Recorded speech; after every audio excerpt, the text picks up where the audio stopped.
So we've all seen it, we all heard about it, and we all know what's going on. Goji Center decided to open a competition to see who can make a hybrid that can essentially beat the Indom 2.0. Officially, the competition hasn't even started yet, but since I've already made a hybrid, although I haven't made a video on him yet, and I've since made two more, just basically for fun, I think I'm going to go ahead and put them in the competition when the competition officially starts. But before I do that, I figured I should probably give everyone an idea of what these hybrids are. And I'm also going to have individual videos on the three later. But for this one, it's just going to be a breakdown on each of them. The videos later will be me pinning them up against other hybrids from both Goji Center and other people that have made hybrids like Dangerville and maybe Yoji Guy. As of right now, it's looking mainly to be what I consider the big three, which Hank's not included in for obvious reasons. So, with that out of the way, I'm going to essentially explain each of these hybrids one by one, what they can do, what their lore is, and all of them have connected lore, by the way, and where they would most likely be in terms of power in the Jurassic Park universe. I know they said you can't use fictional creatures in this, but since they themselves have used Jurassic Park dinosaurs, which are obviously different than the real variants of them, I'm assuming that's still allowed, because if it wasn't, that would kind of be unfair in their advantage, as anyone who knows Jurassic Park knows the dinosaurs in that are a lot stronger than they're typically given credit for. So yeah, most of the hybrids do have Jurassic Park dinosaurs in them, at least the ones that have actual dinosaur DNA in them, so if they do try to change that later on, I could just switch it to the real life variants, which wouldn't change too much about each of these, just some things like size and overall like attack power, stuff like that. I would honestly probably have to switch some of their genomes a bit. But with all that out of the way, let's go ahead and get into this. For this, we are going to place the creation of these hybrids around the same time period that the original Jurassic World film would have taken place. Well, everything in that film is going to happen, at least at the beginning, the same way it would. There is going to be a lot of changes later on due to the introduction of 3 new hybrids all at once. To explain why these hybrids are made, or what they even are, we're going to start off with why they were made in the first place. And to put it bluntly, they were made by the remnants of InGen. In the canon timeline, InGen is essentially completely absorbed by the Mizrahi Corporation, which makes sense given what the Mizrahi Corporation does later. However, in this, though that does still happen, there are people involved with InGen that weren't exactly happy about it. Although they still work under the Mizrahi Corporation, they essentially steal DNA, steal equipment, and make a secret deal with Vic Hopkins, you know, the guy that wanted to use all the raptors for the military, to make weapons for him. And by weapons, I mean 3 extremely powerful hybrids that they claim would be very useful for the military. However, that's not their real plan at all. You see, their plan isn't to make weapons for the military, they just wanted someone to be able to cover them if they got caught by the Mizrahi Corporation. Or at the very least, try to help them overthrow the Mizrahi Corporation on the island if they really got pushed to that. However, the real reason they're making the hybrids is more or less they just want to destroy Jurassic World. They don't want another company, one that isn't them, to have control over it, and although they themselves know they're never going to get control back, they really are just doing this out of pettiness, to be honest. Although they do still plan on continuing their work for the military later on with hybrids that would be a little less aggressive and a little more obedient than these 3. Although these 3 are going to be at least somewhat obedient to them, the people that raised them essentially, they're not going to be completely compliant to people, especially people they don't know. So, no, these were not originally made to be weapons for the military. That's basically just their cover story. So while the Indominus was being made in its own lab, these 3 were being made in their own labs as well. The 3 hybrids in question here are Umbraodon, the demon beast as they've dubbed it, Tiamatosaurus, the Leviathan, and Loricaodon, the queen of beast. These 3 are all mostly different creatures, for the most part at least.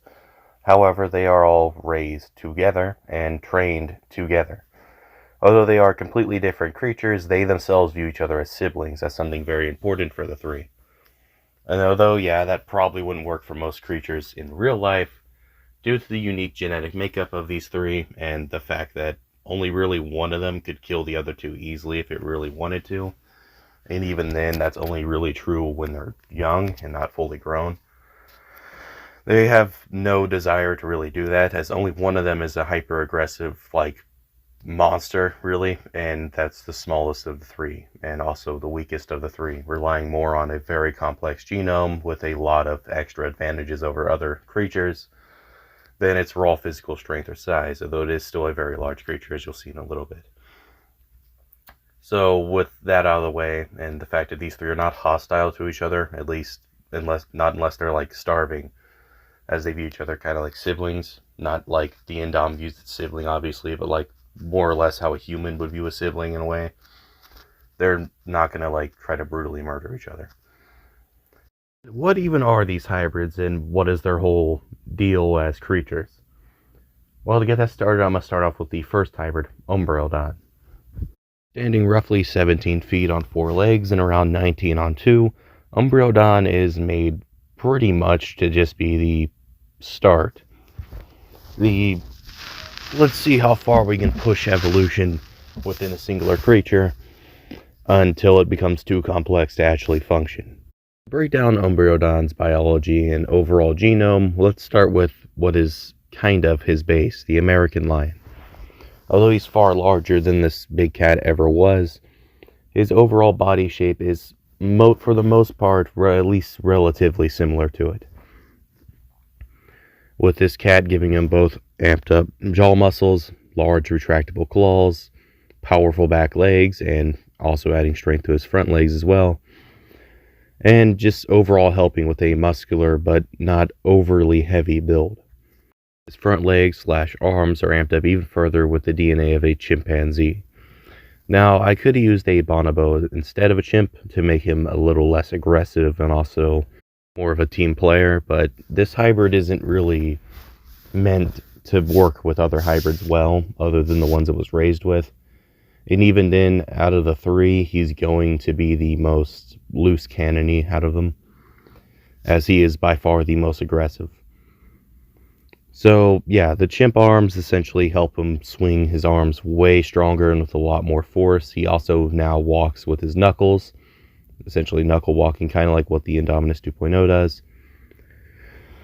Although his overall build isn't identical to a chimp in the arms, his muscles are placed differently, as they're not as proportionally large as a chimp's arms would be. His arms are still extremely powerful due to the chimp's DNA, and they'll get even stronger later once I show more of what is actually in this creature's biology. So possesses horned dung beetle DNA. Now this might sound a little weird to some people, as why would you mix a dung beetle DNA with a creature like this? Simple answer is these beetles are the physically strongest, at least in proportion to their own body weight, creatures on the planet. Now, almost their strength is built up in their legs and also in their arms. It helps them pull stuff far heavier than themselves, although they also use like complex movements and stuff to actually pull that off. Umbraodon has most of this in his frontal, like part of his arms, and also in his upper body, as well as in his back. Although he's not as proportionally strong as a dung beetle, obviously, as if he was, that like physically wouldn't make any sense. Just due to his size, it would most likely tear his muscles to shreds to be that strong. He still is almost supernaturally strong for a creature of his size. Now, this is really only when pulling. It's not his striking strength, though his striking strength is still extremely powerful due to the chimp DNA. He cannot like swipe so hard it's going to knock another creature of similar size's head off in a single swipe or anything like that. We're not trying to pull a Hank here, but he is strong enough to pull things far heavier than himself. Though he's not going to continuously do that in a fight, because most creatures are going to be a little hard to get a hold of, especially hybrids that are designed specifically to kill the Indom 2.0, at least most of them are, that have been made after it. Or are made, to wipe out entire islands like the Indom 2.0. I doubt it's going to let him just repeatedly grab it and then pull it. Like, that's not going to work well for him if that was all he wanted to do. Which is why he has a lot of other weapons as well. Speaking of that, we get to his next big weapon, the big horned sheep horns. These massive horns on him work far better than even that of an actual bighorn sheep. Due to just his size alone, he's hitting with absurd force when he rams into stuff.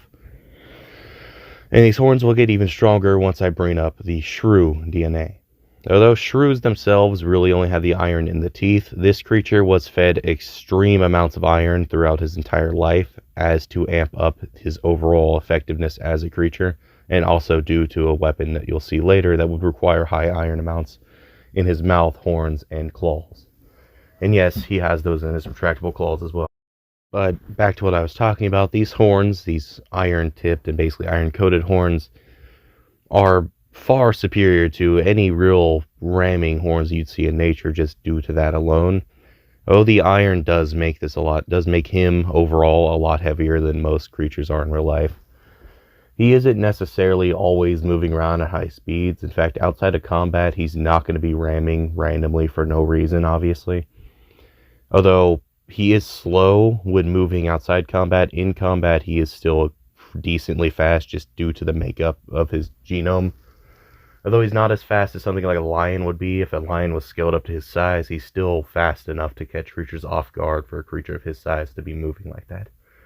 Especially considering the iron also affects his skeleton itself, with parts of his skeleton, mainly in the spinal column, also being reinforced somewhat with iron.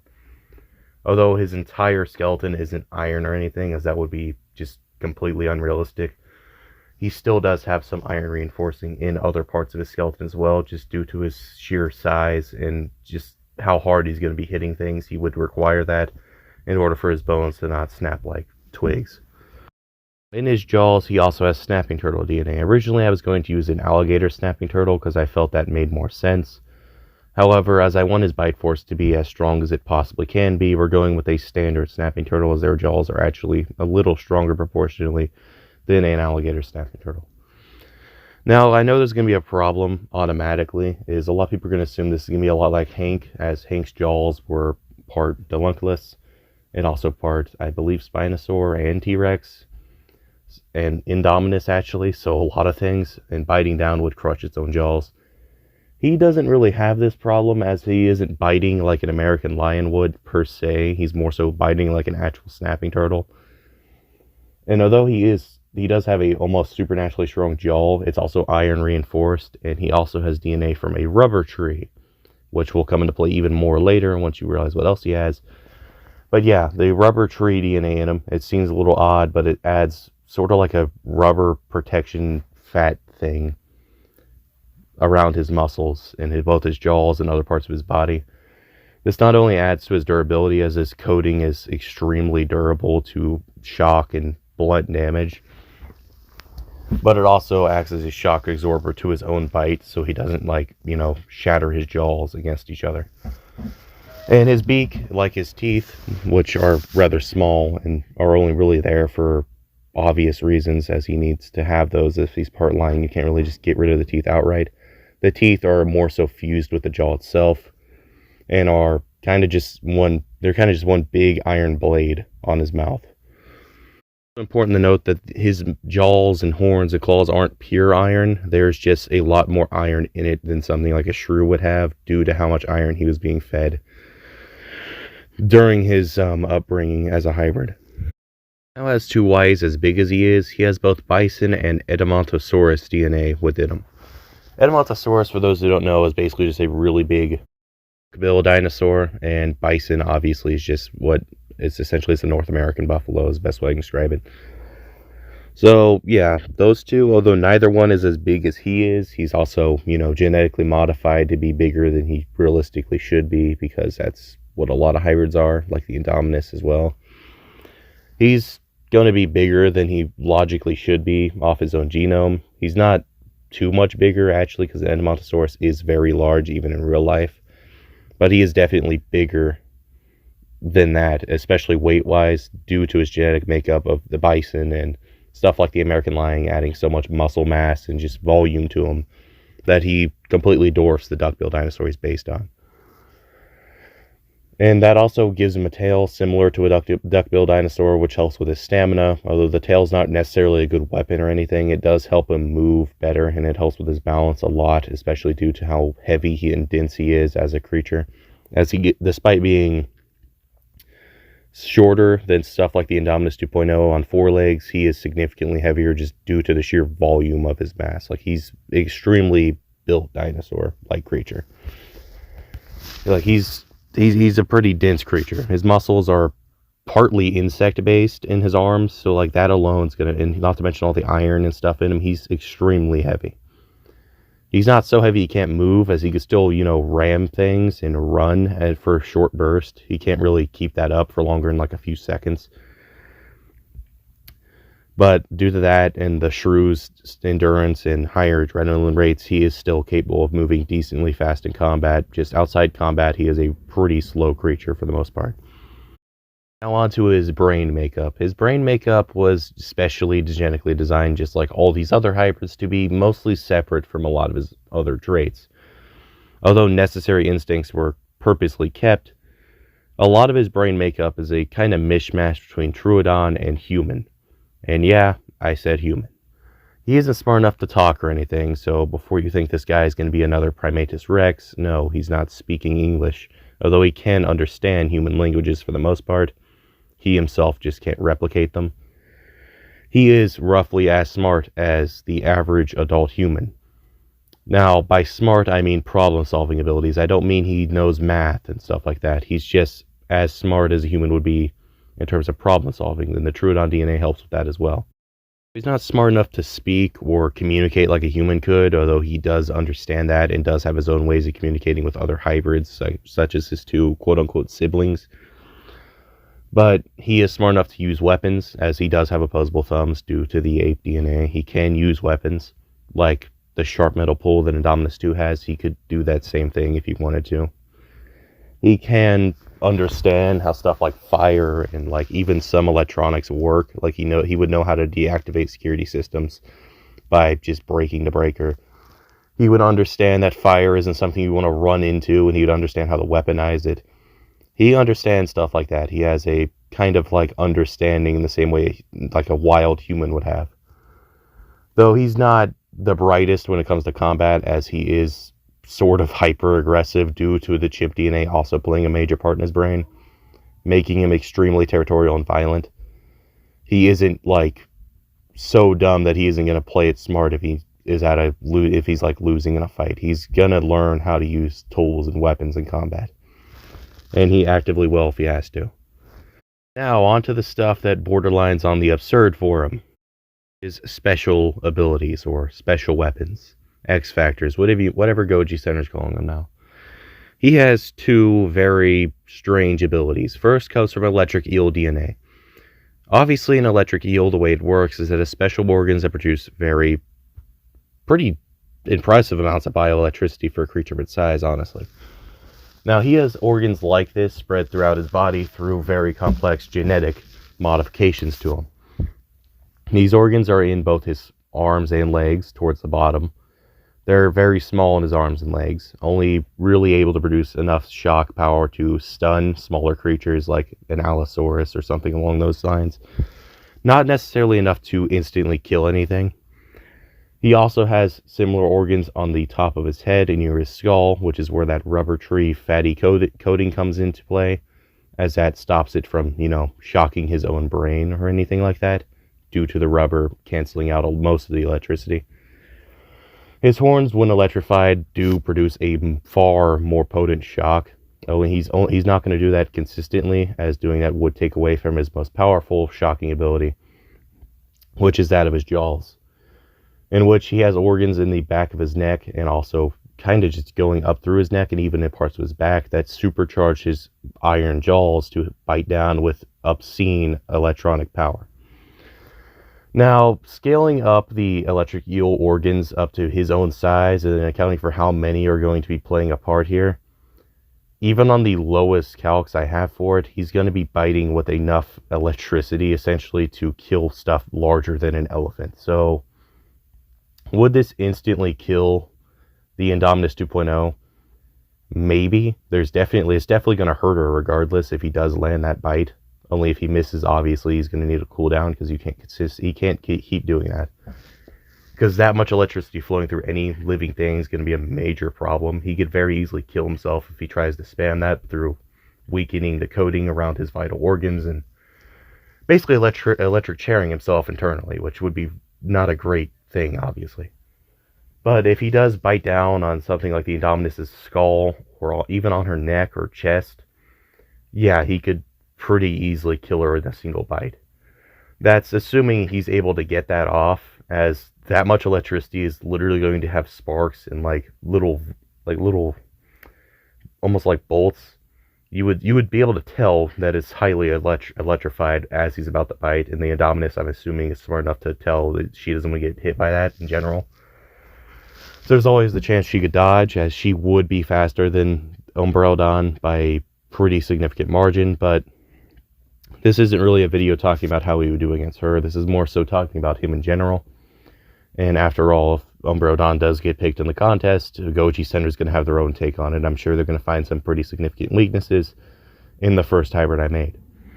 At least probably more so than the other two. At least I hope so, because in my opinion, this one is the one that is the least believable as a hybrid overall. But it is still my favorite of them, just due to how unique he is amongst his competition. Now, for some quick takes on stuff I'm not going to be having him fight in other videos, at least yet. Since he is a sort of mammalian hybrid, I'm sure there's going to be someone like, why don't you have him fight Samson or something?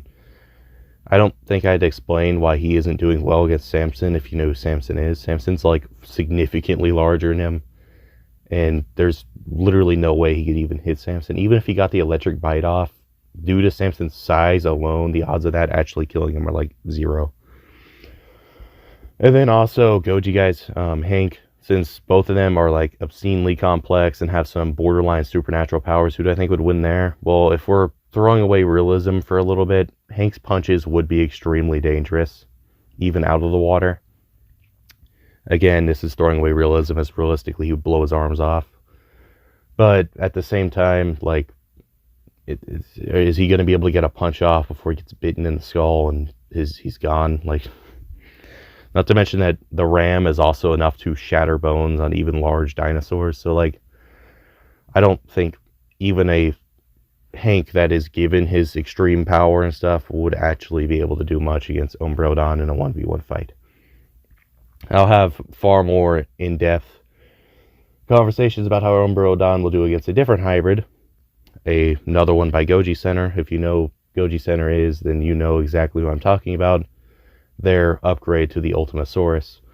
I will be having Umbraodon versus that in both me talking about it and also in a short animation of it.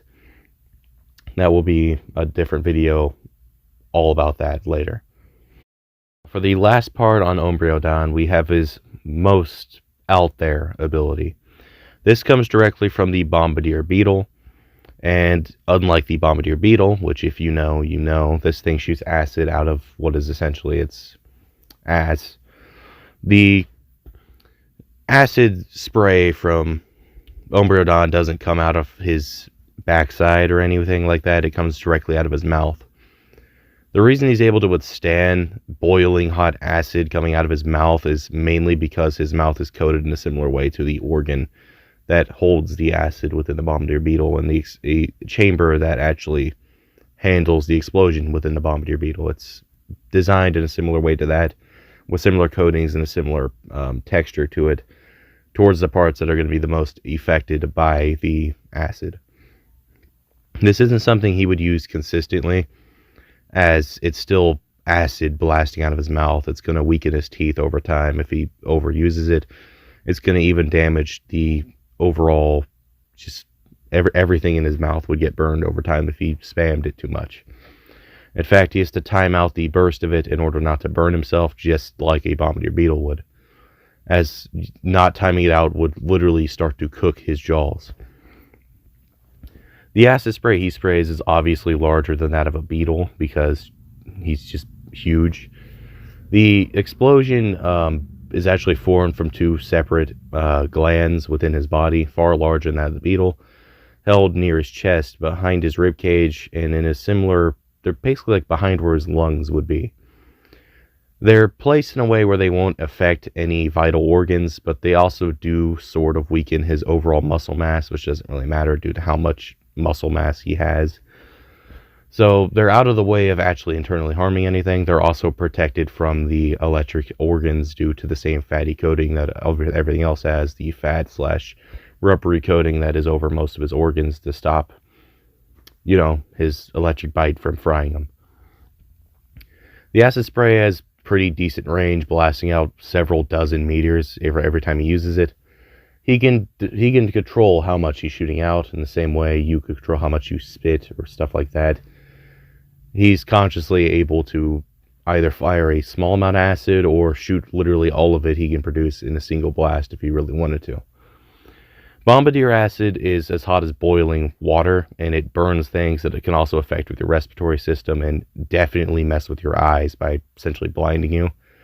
His acid's even hotter and even more potent as, there's more of it, and it's being fired out of a far larger creature and in far greater volumes, so the reaction's a lot more extreme here. Again, he can't really use this more than like once or twice per fight, as if he did, it would definitely start to harm him himself. He could if he was desperate, I guess. But 9 times out of 10, he's not going to do that. This acid is definitely going to affect creatures of his size and larger, though, just due to how potent it is. So with all that said, we have a hybrid that walks on all fours, has cat-like iron claws, has frontal strength similar to that of a chimp, can pull with forces not quite as potent, but at least somewhat in the same ballpark as some beetles. Has a bite force similar to that of a snapping turtle, but as large as a dinosaur, the size of a T-Rex. Is roughly as tall as the Indom 2.0, weighs far more, and is overall one of the most sturdy and balanced creatures out there in terms of its size and like overall build. This creature is not going to be easy to tip over. So yeah, Umbraodon was my first attempt at making a hybrid, and I had two more after it, which I'm going to get to right now. Now on to the second hybrid made by the engine scientist. We have Loricaodon. Loricaodon is an odd hybrid. She is meant to be an improvement over Umbraodon in every way, though she shares very few similarities with him, outside of being a hybrid and an apex predator. Her base comes directly from not just any T-Rex, but Rexy herself. Again, Goji Center claims we can't use fictional animals, but they themselves have used Jurassic Park dinosaurs, including their own takes on Jurassic Park dinosaurs with Mortalodon with their take on a Jurassic Worldified Utah raptor. So I feel this should be allowed for hybrids if they're going to do it as well. Most of what Rexy gives her is a pretty decent base build. Her skull is very similar to Rexy, only a little wider and a little longer, as she also has DNA directly from the Jurassic World version of the Giga. Again, if they change the rules, I'm just going to switch this to a standard real-life T-Rex and a standard real-life Giganotosaurus. But for right now, I'll see Jurassic World variants of both. This gives her a very large size and very powerful jaws. Her overall jaw design is based more so on Rexy than the Giga. The Giga is more so there to amp her size up, which gets even larger due to, again, just like Umbraodon, she basically genetically modified to get larger than she's supposed to be. That's why she stands so tall on all fours. And she's also, being genetically made to surpass both of these. So she's going to be larger and physically stronger than both just by default. Next big DNA contributor would be the pangolin and arapaima. The pangolins are often described as essentially scaly anteaters. They are some of the most armored mammals on the planet, with only stuff like the armadillo coming even remotely close. Pangolin scales are extremely durable. I feel that's kind of obvious. They're made of similar stuff to human hair and fingernails, only far thicker and far more durable, as I just explained. Scaled up to something larger than a Tyrannosaurus Rex, these are going to be a very, very hard armor to get through. Due to the sheer size of each scale, this armor is going to be almost impenetrable.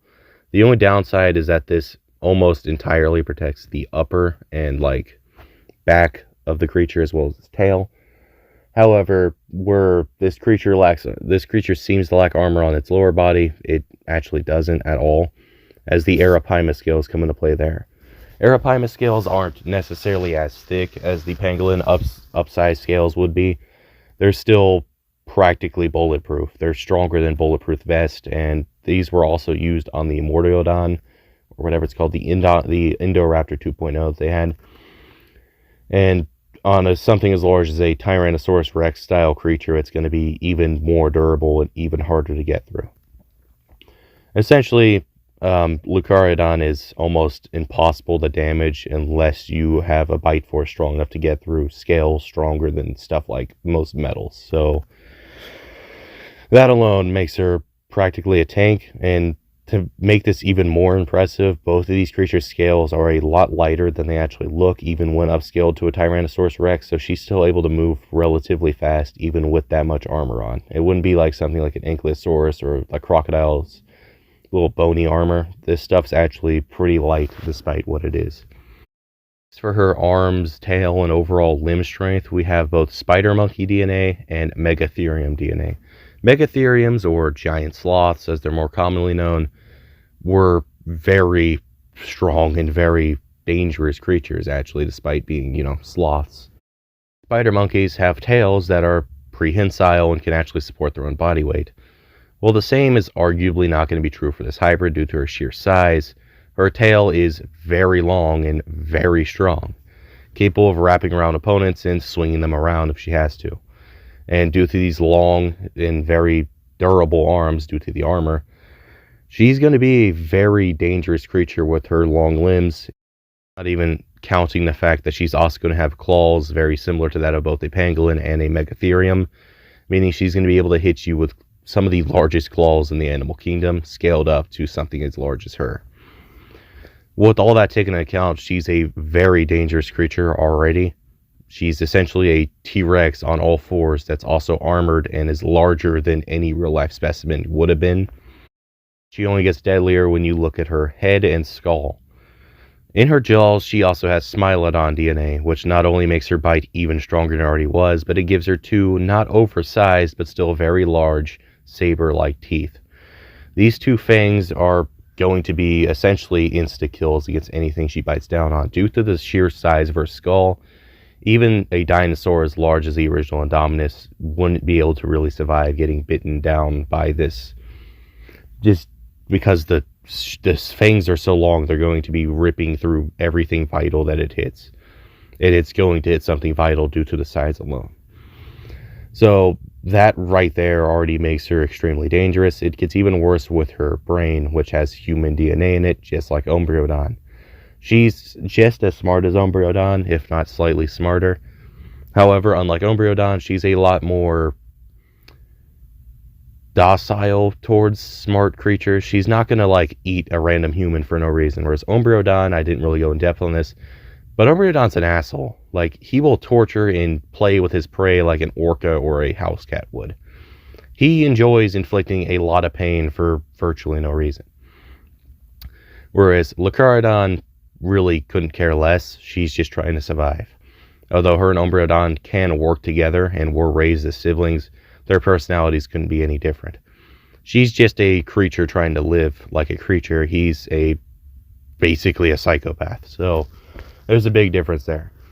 Loricaodon is just as smart. Again, she can use weapons, she can climb, she understands what fire and stuff is. She knows how to weaken opponents, she can look for weak points, all that. She's a very smart, very dangerous, and very large apex predator.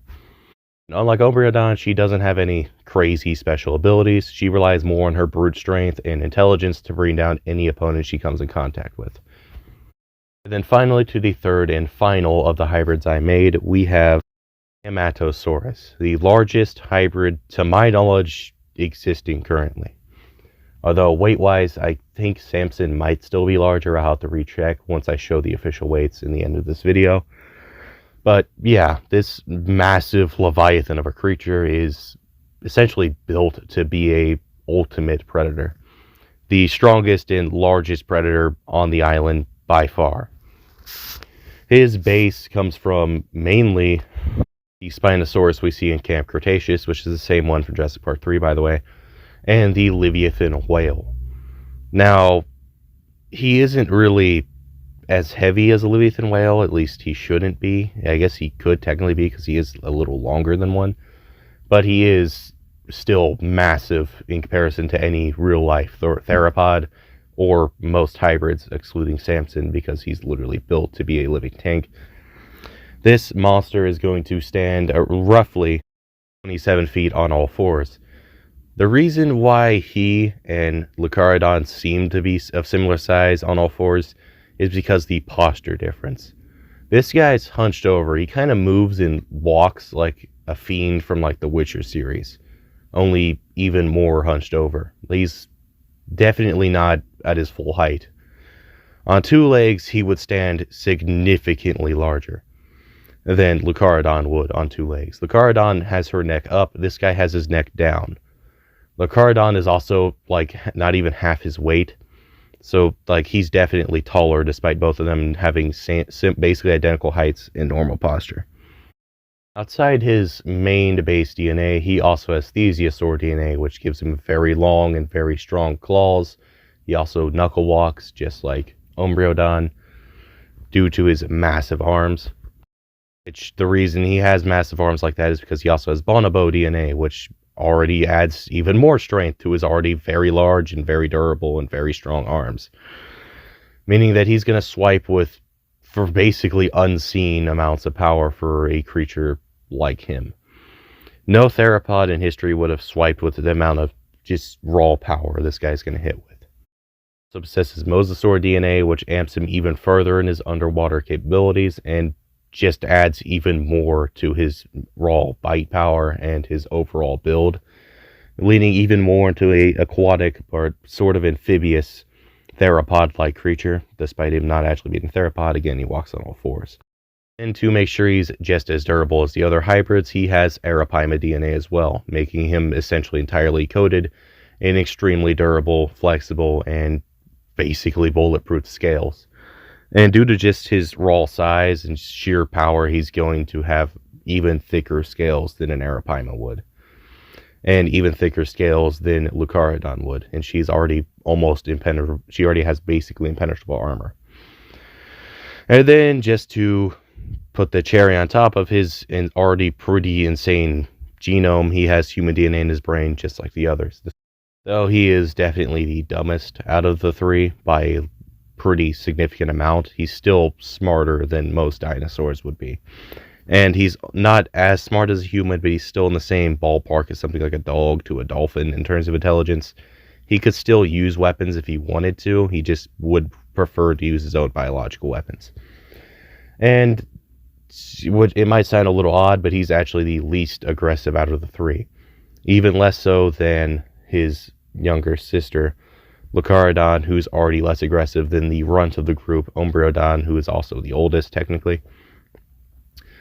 The reason why he's the least aggressive is more or less he just doesn't want to waste energy on little stuff, because due to his size, he needs to eat a lot of meat per day to actually sustain himself, which is why he relies more on ambush tactics and attacking stuff while underwater, kind of like a crocodile would, but also staying under in a similar way to the mosasaur. He also will go out to the open ocean to hunt occasionally, just due to his size. Not much really threatens him out there. Even an adult mosasaur would probably think twice before attacking him, again, just due to his size. The reason he is the least aggressive, as I already explained, isn't just that he also needs so much food to fuel himself, is that he doesn't want to waste energy on like a human or anything. He would have no problem eating a human who's injured, but at the same time, like, he could just as easily find a slow-moving herbivore and just slam it to the ground with forces far stronger than even, like, the strongest hybrids ever. Like, even stuff like a Triceratops isn't going to be able to do much when he's swiping it with claws that are larger than its horns. So, yeah, the short answer as to why he's not very aggressive is because he only really likes eating stuff that's big enough to keep him moving. As for this guy's overall personality, he's kind of like Loricaodon. He's just an apex predator. He's not sadistic like Umbraodon. He's not even aggressive or territorial like Loricaodon. He's just a predator that likes to eat stuff. That's his whole personality. He will attack other predators that kind of annoy him. Like, he'll kill a Spinosaur if he got in his way. He would kill a Rex if it was like stealing his food. But he's not going to go out of his way to steal territory from predators. He's going to find his own spot. He's going to live there. And if another predator goes in there and it's not causing too much of a problem, and he doesn't happen to find it while he's hungry, he's not going to go out of his way to kick it out of his territory. Whereas Loricaodon would absolutely murder anything that gets in her territory that she doesn't like. And Umbraodon would try to find other predators just to attack them because he thinks it's funny. So yeah, with these three odd siblings all already described for you, this is how them being unleashed upon the island actually went. The events of the first Jurassic World movie, the InGen scientist in this timeline would have released these three at the same time the Indominus broke out, seeing an opportunity to finally destroy Jurassic World. Unfortunately for them, Umbraodon, although he had been mostly obedient to them to this point, as soon as he was out of his cage and unrestrained, absolutely went crazy on them and killed every single one of them one by one, torturing them in a similar way to how a cat plays with a mouse. Killing them brutally, eating their limbs one by one, making them watch. It was not a fun experience for anybody involved besides Umbraodon.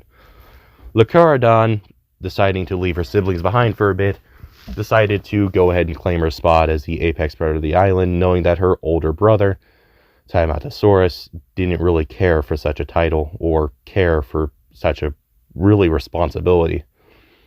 So she'd go out looking for the biggest thing to beat up and murder so she can take its spot in the food chain. At the same time, Tiamatosaurus would go directly to the coastal area around the island to start hunting anything he could find, as he was still hungry due to his size. So Tiamatosaurus really doesn't encounter much while out there. At best, he'd maybe encounter an escaped sauropod or something after everything really goes downhill, but that would only be after the events of the movie. And if he did, due to his size alone, he would bring it down, as even normal theropods within the Jurassic World series are outright stated repeatedly to be able to bring down sauropods by themselves, and this guy is significantly larger and more dangerous than any normal theropod like Rexy or the Spinosaurus.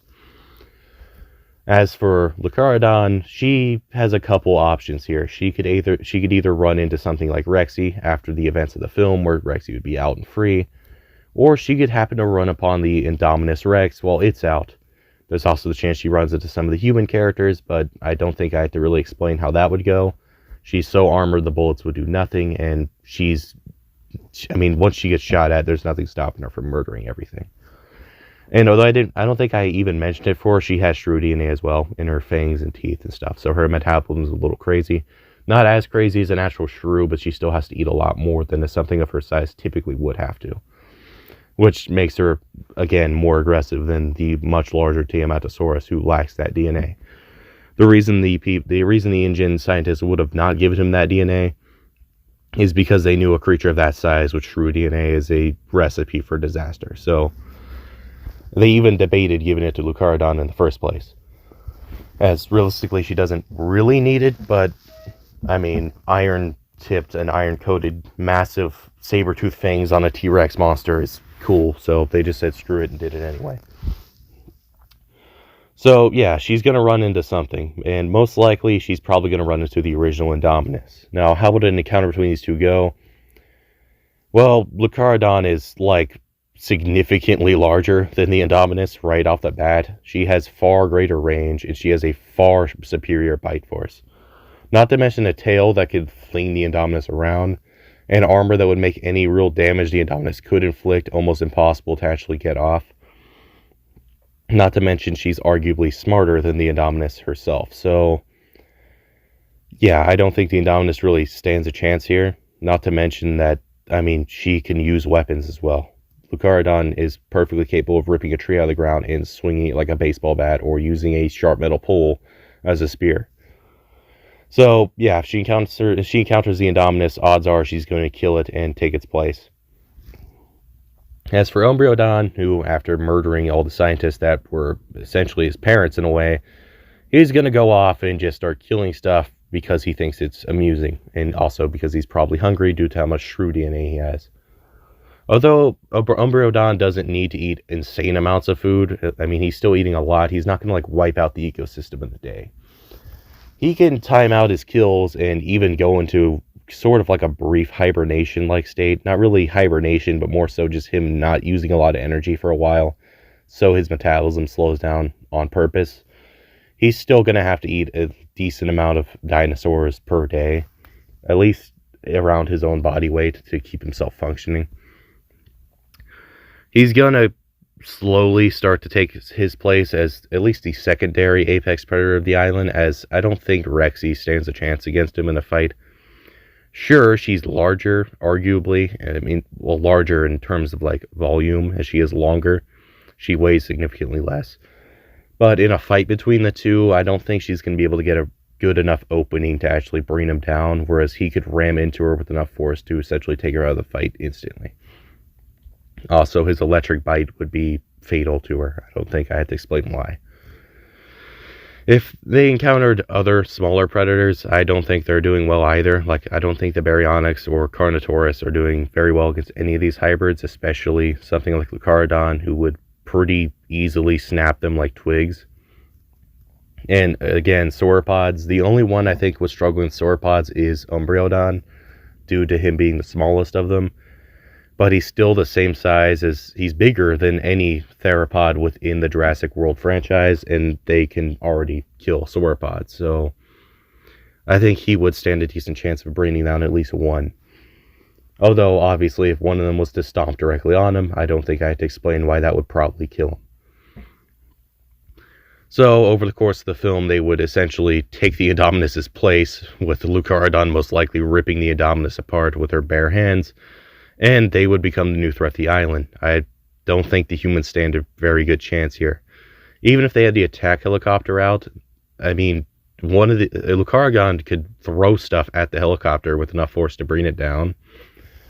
Not to mention that they could also destroy the aviary and send all that stuff into the sky, which would bring that helicopter again. And half of them are bulletproof anyway, so the only one the helicopter would be a major problem for is Umbraodon, and that's if he doesn't get it in range for his acid, because if he shoots that acid at the helicopter, even if it misses, the effects it has on the respiratory system, even by being near it, are probably enough to cause the pilot to crash the helicopter. So yeah, they're pretty easily taking over the island, especially if they decide to work together, which they should be capable of doing. Not as well as something like raptors, but again, these things are all raised together and trained together by these same people, so they have some sort of bond between each other, even if they don't actively share a lot of similarities other than human DNA in the brain. Yeah, that's how this would go. These three hybrids would absolutely dominate the island. Even if only one of these hybrids got sent out, and the other two just didn't exist in some timelines, I think all of them stand a very good chance against the Indominus by themselves. Umbraodon's the only one that might lose, and that's only if the Indominus outsmarts him. What she could do, because Umbraodon is overly aggressive, but at the same time, she would have to rely on hiding and then attacking a weak point like his back, which is armored, but not so armored that her jaws couldn't rip into it. He's also, again, the weakest armored hybrid here by a mile. I don't think she stands a chance against Loricaodon at all, and I don't think she'd even want to fight Tiamatosaurus just due to his size. He would tower over to the point I think she would run away.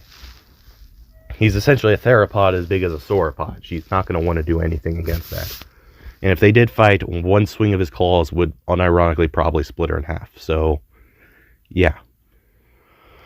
As for how I think they do against other hybrids from other creators, such as Samson and all that, I'm going to have individual videos. I'm going to have a video of Tiamatosaurus versus Samson, since they're the two biggest hybrids I can think of off the top of my head. I'm going to have a video of Umbraodon versus the upgraded Ultimasaurus from Goji Center, which is one, I think there's a couple ways you can interpret how that fight would go, but it's going to be the more complex matchups. I can go ahead and say that right now. And then I'm going to have Loricaodon versus the Primatus Rex from Dangerville, which is the only hybrid that really doesn't make sense from a hybrid standpoint, because it's not really a hybrid. as they don't really explain too well what is in it to begin with. Maybe there's kaiju DNA, but I don't know what type of kaiju they're talking about. Judging by the imagery, I'm assuming it's something based on Pacific Rim. But we don't really know much about the kaiju side of them, and we don't really know much about the other sides of them either. As we know, it's human ancestors. They name off a couple, but some of the traits he has don't really match human ancestor creatures, which I'm assuming is just a side effect of the kaiju DNA, but like, I feel like he's not very well explained as to what he actually is. We do know what he's capable of, and we've seen what he can do against normal Indominus Rexes in their video, or at least what they believe he can do against them. So we have a pretty decent baseline of what he can do. For my predictions of how each is going to go, before even really going in depth, I think Samson has a very good shot against Tiamatosaurus, not because he's bigger than Tiamatosaurus, as again, I have to recheck the weights on both, as I know Samson is a lot heavier than he actually looks, but it's more so just due to how armored he is and due to the fact that Tiamatosaurus would have to attack the armored parts due to his size. I do think there's going to be a pretty big debate as to which one would actually win a 1v1 encounter, as again, Tiamatosaurus is probably the biggest hybrid predator so far that I know of, but I do think Samson, as of right now, probably has an advantage going into it, at least in my opinion. I will be going more in depth on what Tiamatosaurus can do later on in that video, and I'm also going to have to research Samson by like a lot. I'm going to have to rewatch that video entirely, re-go over stuff like his size and abilities, all that. And then, as for Umbraodon versus the upgraded Ultimasaurus, I currently think it's a pretty fair fight. The Ultimasaurus is significantly larger than Umbraodon, not necessarily in weight, as their weights are actually more closer than you think at first glance. But in sheer volume, she is significantly larger than he is. I do think Umbraodon's weird abilities give him a pretty decent advantage, at least in melee combat, but again, she's likely physically stronger due to her sheer size. And I don't think anyone's going to really argue that she doesn't have a better defense due to her DNA armoring her by quite a bit. Her only weak spot would be her underbelly, which would be hard for a creature like Umbraodon to actually get to, unless he's able to ram directly into it, which would be, again, hard to do because she essentially has a shield on her face. So I think, as of right now, it's a pretty fair matchup until I research into it and try to pinpoint which one of them can exploit more weaknesses quicker. As for how I think Loricaodon versus Primatus Rex is going to go, I'm going to be very blunt with this. I think Loricaodon's going to absolutely maul him. I've already seen the video on Primatus Rex. I've looked into what he can do and what he's believed to be capable of doing. I don't think he's as strong as people try to hype him up to be. I don't think he's really that dangerous of a creature. And I'm going to give him help for this too, because I'm giving him the psychic powers. I'm going to go ahead and give him a raptor pack and stuff. I don't think he's beating Loricaodon. I don't think he's designed well enough to beat most hybrids at all. In fact, I don't even think he would beat the Indom 2.0 in a 1v1 fight. And yeah, I said a 1v1 fight. I don't think he would do well against Samson, even despite them both being mammal-like hybrids. I don't think he would do well against Samson at all. I don't even think he would beat Umbraodon in a 1v1 at all. And Umbraodon's weaker than Loricaodon. So, as of now, I think Loricaodon's going to absolutely maul Primatus Rex. I'm going to re-look into his abilities. Maybe he has something I forgot about. Maybe there's some advantages he has, like maybe he's somehow physically stronger. I'll re-look into it, but as of now, yeah, I think he's going to get absolutely fucking demolished. Moving on from that, yeah, that's the 3 hybrids I made. I will probably be having them all in the competition if that's allowed. I don't know yet. At the very least, I'm going to put at least one of them in. If it's narrowed down to just one, right now it's probably between Umbraodon and Loricaodon. I think Loricaodon has a better chance of beating Indom 2.0. I think Umbraodon has too many little flaws they could exploit. And obviously Tiamatosaurus probably could too, but like, due to his size, I fear there's probably some weakness I'm not thinking of. So I'm going to start off with, if it's only one allowed to be in the competition, it would be Loricaodon. I feel like that's it's the simplest and best put together hybrid I have. But yeah, that's the 3 hybrids I made. That's how I think they would do if they were in the Jurassic World film. And that's pretty much what I'm going to be doing for the next week, is pinning those 3 hybrids up against all these other hybrids that people are making for this competition. Anyway, if you guys enjoyed the video, please consider liking and subscribing, and I'll see you guys in the next one. Bye.